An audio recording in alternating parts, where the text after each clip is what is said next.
राहुल गांधी ने जो आरोप लगाए थे ना ज्ञानेश कुमार के आयोग पर, वो आरोप हवा हवाई नहीं थे। तमाम सबूत थे और उन सबूतों की एक मोटी फहरिस्त थी। वो सारी फहरिस्त सुप्रीम कोर्ट में पहुंची और अधिवक्ता रोहित पांडे ने 100 पन्नों की एक पीआईएल तैयार करी, खूब मेहनत करी।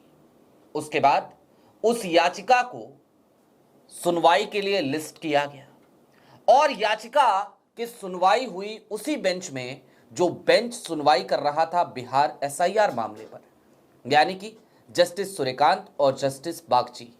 और आज एक निराश करने वाला, हैरान करने वाला फैसला आ गया। आज दरअसल विश्लेषण इस बात की करने की जरूरत आन पड़ी है एक बार फिर से कि क्या वाकई में न्यायपालिका अपने इकबाल को बनाना चाहती है या फिर कि न्यायपालिका का इकबाल हर गुजरते दिन के साथ खत्म सा होता जा रहा है। नमस्कार, मैं स्वप्निल और आप मुद्दा देख रहे हैं। दोस्तों, आगे बढ़े उससे पहले एक छोटी सी अपील है। मुद्दा इन दिनों एक गंभीर आर्थिक संकट से जूझ रहा है। एक तरफ हमारे मेन बैंक अकाउंट बीते कई महीनों से फ्रीज चल रहे हैं, तो दूसरी तरफ हमारे 2.5 साल पुराने चैनल को हमसे छीना जा चुका है। ऐसे में आपसे अपील करना हमारी मजबूरी है और आपसे गुजारिश है कि यदि आप चाहें, यदि आप सक्षम हो, तो मुद्दा की छोटी छोटी मदद उसके आर्थिक संकट के इस काल में जरूर कीजिएगा। इसके लिए आप स्क्रीन पर दिख रहे क्यूआर कोड या फिर के नीचे दिख रहे यूपीआई नंबर का इस्तेमाल कर सकते हैं। अब आगे बढ़ते हैं, खबर की तरफ चलते हैं। आपकी स्क्रीन पर सबसे पहले वो खबर है, जी हां, वही खबर जो इस बात को बयां करती है, बताती है कि कैसे आज एक बार फिर सुप्रीम कोर्ट में जस्टिस सूर्यकांत की अदालत में साफ साफ बच निकले ज्ञानेश कुमार। दोस्तों, अधिवक्ता है Rohit Pandey, Supreme Court Bar Association के सचिव भी रहे, सेक्रेटरी भी रहे। उन्होंने एक याचिका लगाई थी और बकायदा अपने पीआईएल में तमाम सबूत साझा करते हुए बताया था कि कैसे 5 तरीके हैं ऐसे जिनसे वोट चोरी हो रही है।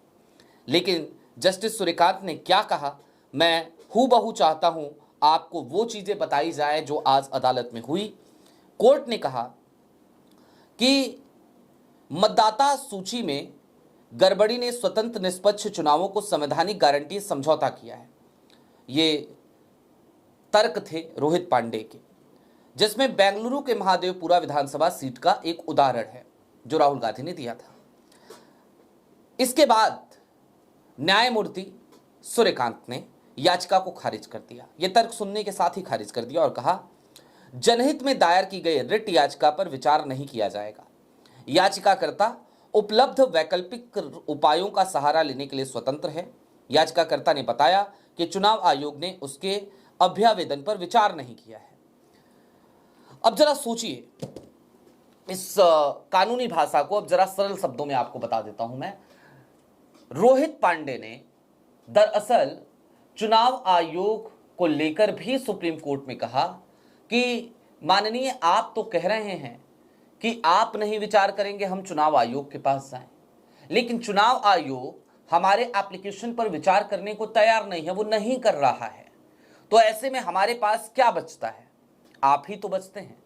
आपकी बारगाह ही तो है, आपकी अदालत ही तो है जहां पर आएंगे, आकर के आपसे गुहार लगाएंगे और कहेंगे कि देखिए, भारत है ये, लोकतांत्रिक देश है ये, और इस देश में बुनियादी तकाजा है कि निष्पक्ष चुनाव हो, लेकिन वो निष्पक्षता के साथ हो रहा है, इस बात पर आज की तारीख में संदेह उत्पन्न हो गया है। और ऐसा इसलिए क्योंकि वोट चोरी के सबूत सामने आ गए, हम आपके पास आ गए, हमने आपसे गुजारिश करी, आपसे अपील करी, आप सुन लीजिए। लेकिन जस्टिस सूर्यकांत ने कहा कि और कोई वैकल्पिक व्यवस्था पर विचार कीजिए, हम इस याचिका को सुनेंगे ही नहीं। और नहीं सुनेंगे तो सीधा सा तर्क दिया कि दरअसल न्यायपालिका हस्तक्षेप ही नहीं करेगी इन चीजों में, क्योंकि यह मामला तो चुनाव आयोग से जुड़ा हुआ है। अब चुनाव आयोग से जुड़ा हुआ है, इसलिए जस्टिस सूर्यकांत हस्तक्षेप नहीं करेंगे, है ना? ये तर्क बड़ा अजीब सा। मैं ये मानता हूं कि चुनाव आयोग के पास सीमित अधिकार हैं, माफ कीजिएगा, सुप्रीम कोर्ट के पास इस मामले में, लेकिन वो इतने भी सीमित नहीं हैं कि एक एसआईटी गठित वो ना करवा सके। इतने भी सीमित अधिकार नहीं है कि वोट चोरी के जब सबूत सामने हो तो उस मामले पर सुनवाई करें ना कर सकें। इतने सीमित अधिकार नहीं है। सुप्रीम कोर्ट चाहती या जस्टिस सूर्यकांत चाहते तो ये एक मुकदमा, ये एक पीआईएल एक मिसाल बन सकती थी। वोट चोरों के भीतर एक दहशत पैदा कर सकती थी। ये एक ऐसी मिसाल बन सकती थी जिसके बाद इस देश में लोगों के मताधिकारों के साथ खिलवाड़ करने वाले पीढ़ियों तक याद रखते इस चीज को। लेकिन ऐसा नहीं हो सका। और ऐसा क्यों नहीं हुआ? क्योंकि बड़ी सीधी सी बात है, जस्टिस सूर्यकांत ने कहा I am not going to entertain this PIL. और उन्होंने तो यहां तक कह दिया इस पीआईएल में जनहित जैसा कुछ है ही नहीं। है ना बड़े कमाल की बात। अब चलते चलते कुछ चीजें और समझने की जरूरत है। दोस्तों, न्यायपालिका आज की तारीख में, कहते हैं ना कि 4 स्तंभ हैं इस देश के। चौथा स्तंभ हालांकि कहीं वर्णित नहीं है, लेकिन मीडिया को चौथा स्तंभ कहा जाता है। कार्यपालिका, विधायिका और न्यायपालिका।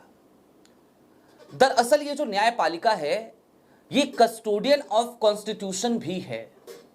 और अगर ये कॉन्स्टिट्यूशन की कस्टोडियन है तो फिर इसकी जिम्मेदारी हर जगह बनती है। जब कभी भी कार्यपालिका या विधायिका अपनी जिम्मेदारियों से मुक्त करते हुए नजर आए, अपनी जिम्मेदारियों से पथभ्रमित होते नजर आए, तो न्यायपालिका की जिम्मेदारी थी कि वो उन चीजों को सही करती। और रही बात चौथे खंभे की, 4th पिलर ऑफ डेमोक्रेसी की, यानी कि मीडिया की, तो आज की तारीख में मीडिया का क्या हाल है, उसी पेशे से आने के बाद भी मैं कभी इस बात में गुरेज नहीं करता ये कहने में कि मीडिया का वो जो चौथा पिलर था, जो चौथी पिलर है डेमोक्रेसी का, लोकतंत्र का, यानी कि 4th पिलर ऑफ डेमोक्रेसी, वो दरक नहीं गया है। वो दरक चुका है, खत्म हो चुका है, पूरी तरीके से भ्रष्ट हो चुका है, करप्ट हो चुका है। अब न्यायपालिका से उम्मीद कई बार हम लगाते हैं, आगे भी लगाएंगे, लेकिन सोचने विचार करने की जरूरत आज की तारीख में इस बात पर है कि हम चाहे जितनी भी उम्मीद लगा लें न्यायपालिका से, हर बार न्यायपालिका हमें कुछ इसी तरीके से निराश करती है। बिहार एसआईआर को लेकर भी क्या किया जस्टिस सूर्यकांत ने, याद कीजिए। जस्टिस सूर्यकांत ने सीधे तौर पर अगली तारीख दे दी। 17 अक्टूबर की तारीख है नॉमिनेशन की, बंद होने की, और तारीख जो दी गई है वो है 16 अक्टूबर। यानी कि 16 अक्टूबर को जब अगली सुनवाई होगी बिहार एसआईआर मामले में, उसके बाद 24 घंटे के भीतर ही फ्रीज कर दिया जाएगा वोटर लिस्ट, और ना तो कोई नया वोटर वहां जुड़ सकेगा और ना ही कोई गलत वोटर वहां से हटाया जा सकेगा। बिहार एसआईआर को लेकर 14 लाख डुप्लीकेट वोटर्स खोजे थे रिपोर्टर्स कलेक्टिव ने।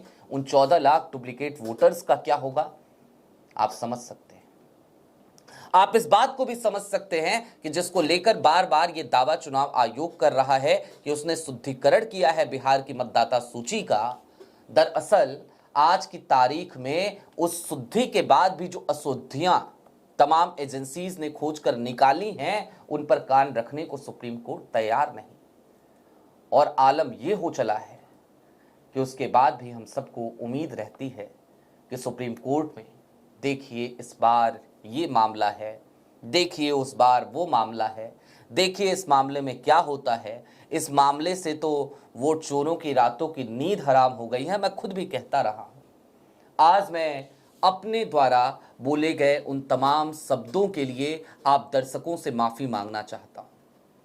मुझे माफ कीजिएगा कि मैंने आपको उम्मीद दी कि ये मामला पहुंचा तो अब ये होगा, वो मामला पहुंचा तो वो होगा, क्योंकि मामलों को हमने मेरिट के आधार पर देखा।